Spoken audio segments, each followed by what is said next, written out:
For the past years, Malaysian household debt has been increasing at an alarming rate.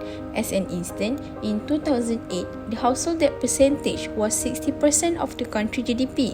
In 2019, it has risen by 22% to 82% of our GDP.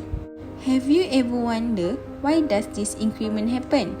Is it because of our modern lifestyle in the 21st century? Or is it because of the high prices of land and houses in the country? Or is it just simply the excess of money creation through the credit system? To better understand this situation, we must understand what is actually household debt. According to the Malaysian Central Bank, BNM, household debt could be defined as the amount of money owed by households to borrowers to buy houses, private assets, shares, motor vehicles, and bank cards. The data shows the number of bankruptcy cases in Malaysia. As of 2019, the total cases for bankruptcy since 2019 is 84,805 cases. So how can we tackle this problem? Firstly, we must analyze where this debt comes from. From the data taken in the year of 2002 until 2013, it shows the largest proportion of household debts in Malaysia is coming from the housing loan, which holds almost 50% of the household debt. Another concern is the increasing credit card spending among the Malaysians. And finally, the biggest concern in our discussion is the level of financial literacy of Malaysians, which is surprisingly low in the era of technology and information. And now, let's take a look on the issues rise of household debt in Malaysia.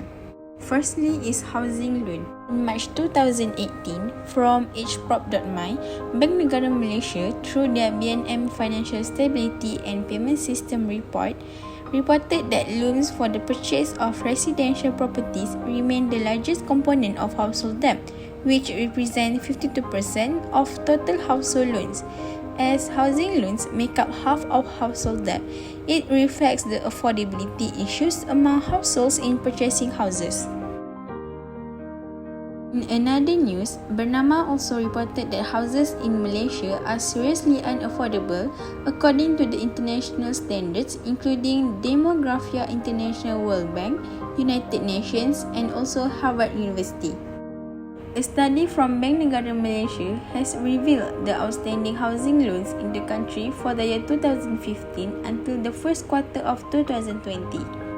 From the graph, it indicates that the outstanding housing loan keep rising per annum from 400 billion ringgit in 2015 to 613 billion ringgit in the first quarter of 2020.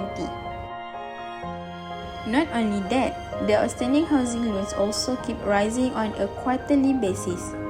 We can conclude that there is a great demand for housing loans from households to assist them in making payment for houses.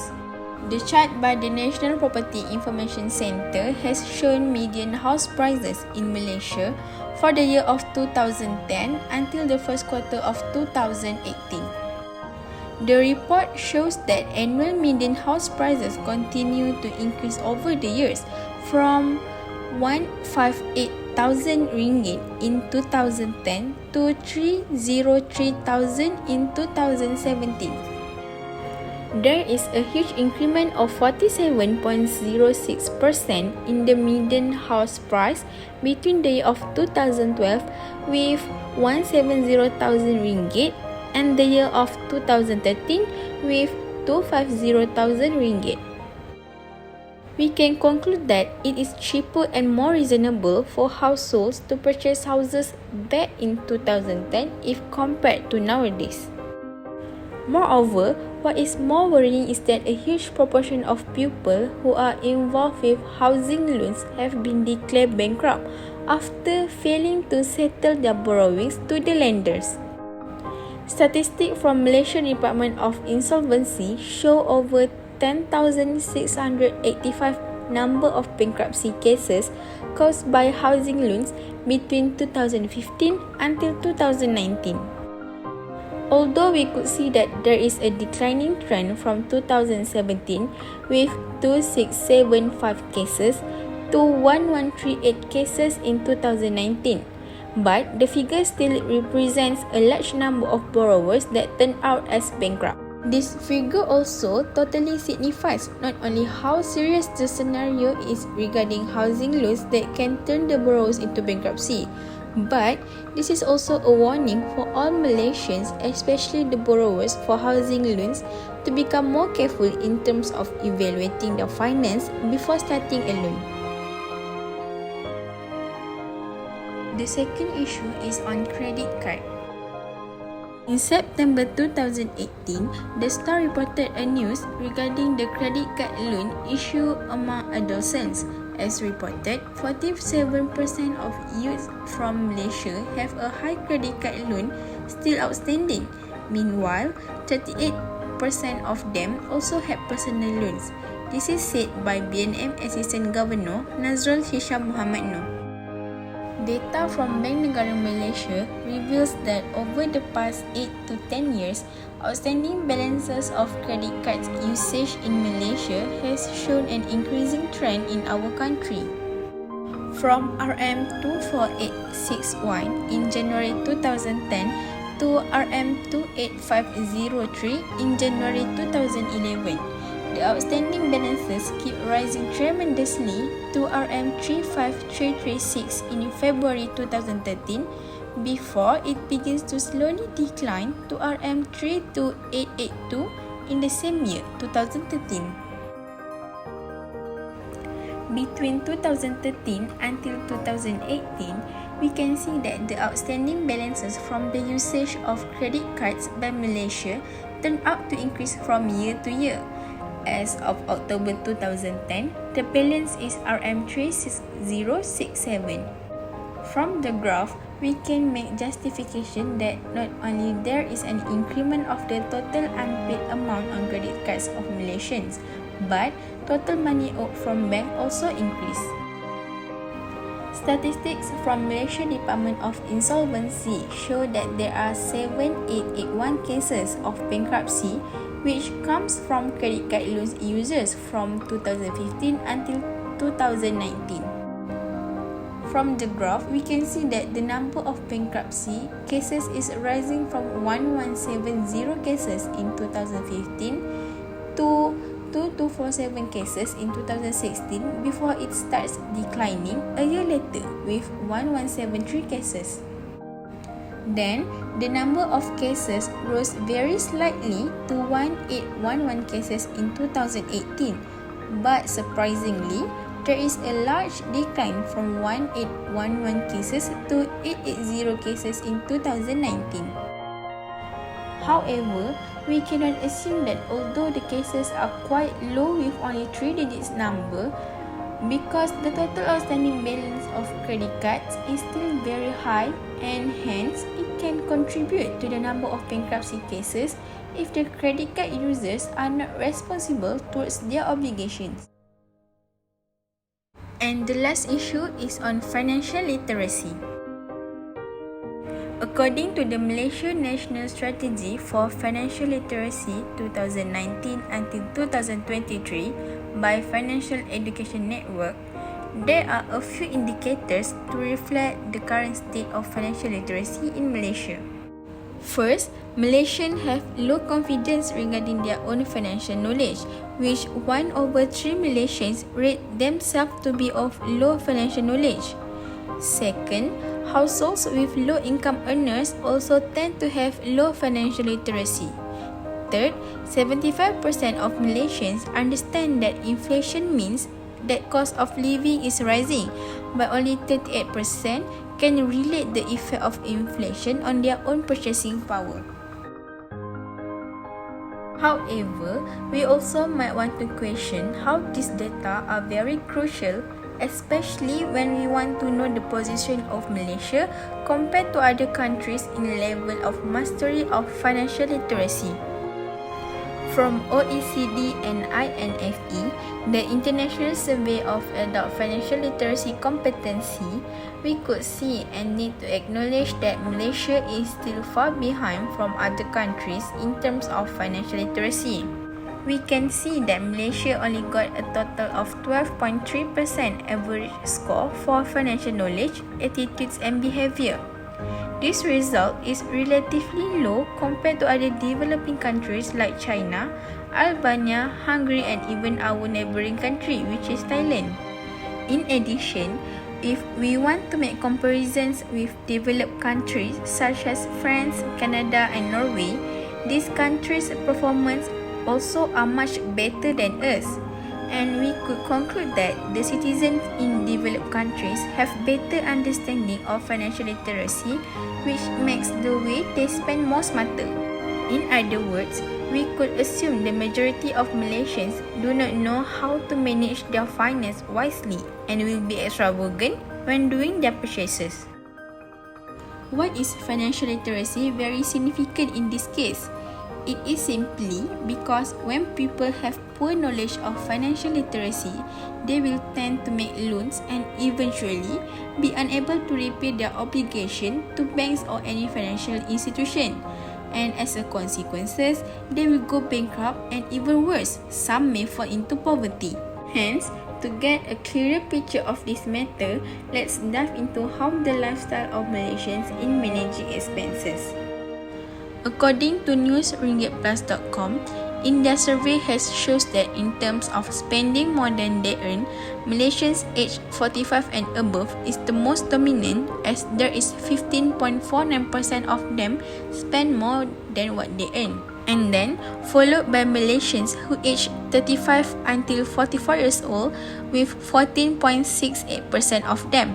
And then Malaysians who age 25 until 34 years old represent 11.30% of them, and Malaysians aged below 25 is the lowest with only 11.26%. There are also numerous headlines in the newspaper that portray how serious the financial literacy and management issues in our country. For instance, in March 2019, Need for Financial Literacy is written by The Star, and back then in April 2017, Warning over overspending challenges is written by the Malaysian Reserve. Improved financial literacy is reported by Free Malaysia Today in January 2020.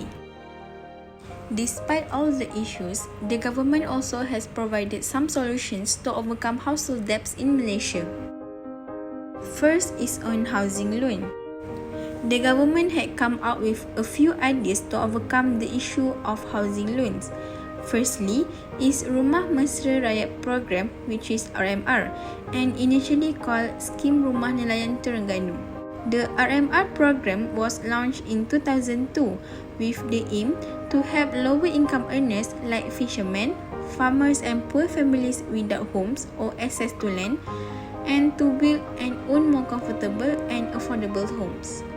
This RMR program is under the supervision of Syarikat Perumahan Negara Berhad (SPNB), a national housing development company under the purview of Ministry of Housing and Local Government (KPKT). Since 2002, this program has built over 40,000 houses for those in need. Another housing project launched by the government is the Prima Homes. Prima Homes is an affordable housing project established under the Prima Act 2012. The aim of this project is to plan, develop, construct and maintain the high-quality housing for middle-income households in key urban areas. The Prima Homes are priced between RM100,000 until RM400,000. The next solution is on providing financial counseling service. In 2006, the Credit Counselling and Debt Management Agency, or commonly known as Agency Counselling dan Perusahaan Kredit (AKPK), was set up by the Central Bank. It was established to help individuals to take control of their financial situation and gain peace of mind that comes from the wise use of credit. AKPK provides services such as financial education, financial counseling and debt management program that all free of charge. In 2019, AKPK provided 117,000 credit counseling cases, approved 49,000 debt management program, and deliver financial education program to almost 787,000 adult consumers. And the last solution is on Malaysia National Strategy for Financial Literacy in 2019 until 2023. Due to the low rate of financial literacy among citizens in Malaysia, in 2019, the government established its National Strategy for Financial Literacy, and its objective is to elevate financial literacy of Malaysians and promote responsible behavior and rational attitudes. The strategy has outlined its action plan in 5 steps to achieve financial well-being. The action plans are: first, nurture values from young. Second, increase access to financial management information, tools and resources. Third, inculcate positive behavior among targeted groups. Fourth, boost long-term financial and retirement planning. And lastly, building and safeguarding wealth. Last but not least, there is still household debt and it will continue to be constant. But instead of adding the debt, the household must know how to manage the debt. Any household burdened with huge debts must obtain financial advice quickly because debts may carry inflation to the economy, which can have a negative effect on the country. As we know, overspending is one of the main issues that can be a cause for an individual in debt. So, we should stop spending too much because sometimes items we've bought are needed but a will. In the end, we all have to play our part. Let's help lower the debt together. And then there's a saying, better to go starving to bed than to wake up in debt.